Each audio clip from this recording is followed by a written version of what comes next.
আজকে আমরা যেটা নিয়ে আলোচনা করব সেটা হচ্ছে আমরা ওয়েল্ডিং করব। তো ওয়েল্ডিং আমাদের দুই প্রকার, একটা হচ্ছে প্রেসার ওয়েল্ডিং, একটা হচ্ছে নন প্রেসার ওয়েল্ডিং। তো প্রেসার ওয়েল্ডিং মানে যাতে আমাদের চাপ প্রয়োগ হবে, প্রেসারের অ্যাপ্লাই হবে, আর নন প্রেসার মানে হচ্ছে যেখানে চাপ প্রয়োগ হবে না, কিন্তু দুটোতেই আমাদের তাপ প্রয়োগ দুটোতেই হয়। প্রেসার ওয়েল্ডিংও তাপ প্রয়োগ হয়, নন প্রেসারও তাপ প্রয়োগ হয়। তো আমাদের আজকে যেটা নিয়ে আলোচনা করবো সেটা হচ্ছে নন প্রেসার ওয়েল্ডিংয়ের একটা ভাগ। ওয়েল্ডিং দু প্রকার, প্রেসার এবং নন প্রেসার। তো নন প্রেসারের মধ্যে আছে আমাদের যে ভাগগুলো, তার মধ্যে একটা হচ্ছে আমাদের আজকে যেটা আমরা করব সেটা হচ্ছে electric arc welding. Electric arc welding মানে আমাদের পাওয়ার সাপ্লাইয়ের সাহায্যে, ইলেকট্রিক সাপ্লাইয়ের সাহায্যে আমরা ওয়েল্ডিংটা করব। ইলেকট্রিক আর্ক ওয়েল্ডিং কেন এরকম নাম? তো ইলেকট্রিক আমরা ব্যবহার করি এবং আর্ক জেনারেট হয় ওয়েল্ডিংটা করার সময়, আর্ক জেনারেট হয়। এবং এই ওয়েল্ডিংটা করতে গেলে এরকম একটা মেশিন আমাদের কাছে থাকবে। মেশিনটাতে আমাদের কী আছে দেখো, এইখান থেকে একটা বেরিয়েছে, যেখানে আর্থ আছে সেখানে একটা জয়েন করা আছে, আর এখানে কারেন্টের সাপ্লাই যত দিচ্ছে সেখানে একটা জয়েন করতে হবে। তাহলে দেখো এখন আমরা যেটাতে করেছি, আমরা যেগুলোর উপরে ওয়েল্ডিং সাধারণত করবো সেটা এইগুলো, এটা হচ্ছে মাইল্ড স্টিল।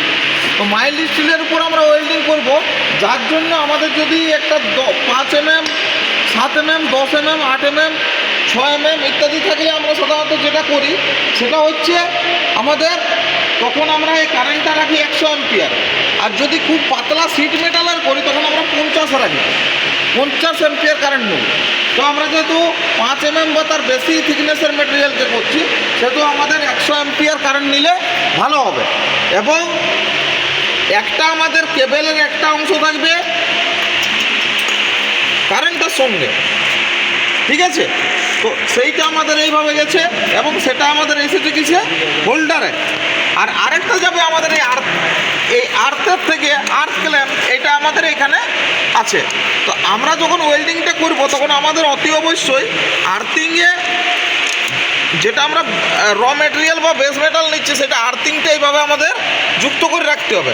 আর হোল্ডারে আমাদের কী হবে, ইলেকট্রোড, হোল্ডারে আমাদের ইলেকট্রোড নেওয়া হবে। এইটা হচ্ছে একটা নন কনজিউমেবল, মানে এটা হচ্ছে আমাদের একটা কনজিউমেবল ইলেকট্রোড, যেটা আমাদের ওয়েল্ডিং করাকালীন ধীরে ধীরে ক্ষয় হতে হতে ছোটো হতে থাকবে, ঠিক আছে? এর দুটো অংশ, এর প্রধানত দুটো অংশ ইলেকট্রোডের। একটা হচ্ছে ভিতরে দেখতে পাচ্ছেন একটা কোর অংশ, আর এইটাকে বলা হয় কোটেড, ঠিক আছে? ভিতরেরটা হচ্ছে কোর, যেটা রডের মতো আছে, আর উপরে যেটা আবরক আছে সেটাকে বলা হয় কোটেড অংশ। তো আমরা এখনই করব। এবারে যখনই আমরা সুইচ অন করব তখন এখানে একটা রেড লাইট জ্বলে উঠবে, রেড লাইট জ্বলে উঠবে। তারপরে আমরা যখনই এখানে দেবো, যে যখন এটা কেউ আগে করেছে দেখুন, এটা যখন আমরা করব তো দুটো আলাদা আলাদা মেটাল ছিল সেটা যুক্ত হয়ে যাবে। এটা আমাদের দুটো আলাদা আলাদা মেটালকে যুক্ত করে আমাদের একটা ওয়েল্ডিংয়ের সাহায্যে একটা মেটালে পরিণত করার প্রক্রিয়াকে ওয়েল্ডিং বলা হয়। এবং এটি একটি পার্মানেন্ট জয়েন্ট, কেমন জয়েন্ট, স্থায়ী জয়েন্ট, অর্থাৎ পার্মানেন্ট জয়েন্ট ওয়েল্ডিং। তো এবারে আমরা ওয়েল্ডিং করা শুরু করব। তো আপনারা দেখুন আমরা এখন সুইচ দিয়ে আবার ফেরত আসছি, পোজ করো। এই যে আমাদের এখন দেখতে পাচ্ছেন এখানে আর্থিংটা আমাদের বেস মেটালের সঙ্গে লাগানো আছে, মাইল্ড স্টিল ফ্ল্যাট যেটা আছে সেটাতে লাগানো আছে। আর হোল্ডারের সঙ্গে যেটা 100 অ্যাম্পিয়ার কারেন্ট আসছে সেটার সঙ্গে আমাদের ইলেকট্রোড লাগানো আছে। তো আমরা যখনই এখানে টাচ করাবো তখনই আমাদের কী হবে, টাচ করাবার পর আমাদের 2 থেকে 3 mm উপরে তুলে নিতে হবে।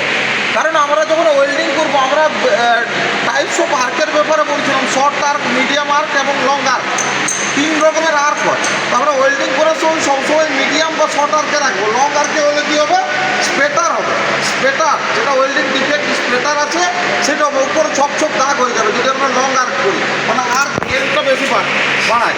তো এটা আমি টাচ করে দেখালাম কীভাবে আমাদের স্পার্কিংটা হয়, সেটা আমি করে দেখালাম। দেখুন এইভাবে হবে, এইভাবে করে 2 থেকে 3 mm এইভাবে উপরে তুলে নিতে হবে, 2 থেকে 3 mm। একবার এরকম করে 2 থেকে 3 mm আমরা গ্যাপ হবো, নাহলে কিন্তু এইভাবে ছিটে যাবে। এভাবে আমাদের যখনই স্পার্কিংটা হবে তখন 2 থেকে 3 mm এরকম উপরে রাখবে। আর ওয়েল্ডিং করার সময় সবসময় দেখি আমাদের এই কালার গ্লাস অথবা আইশিল্ড বা হ্যান্ড স্ক্রিন আমাদের অবশ্যই ব্যবহার করতে হবে, এবং কালার গ্লাস ব্যবহার করতে হবে যাতে আমাদের চোখকে আমরা বাঁচাতে পারি, সেভ রাখতে পারি।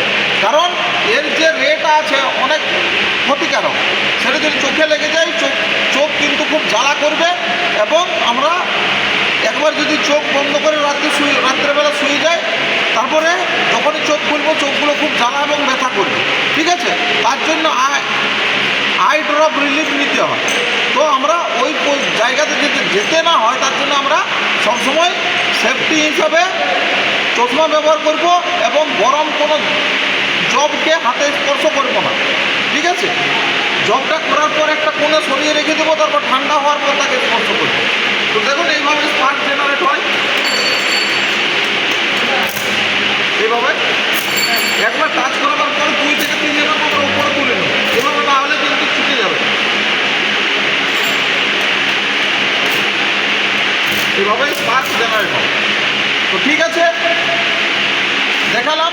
এবারে পরবর্তী ভিডিওতে জব বানানোর সময় আমি আবার আপনাদের করে দেখাবো। তো আজকে ভিডিওটা দীর্ঘায়িত করছি না, আজকে ভিডিও এই পর্যন্ত। ধন্যবাদ।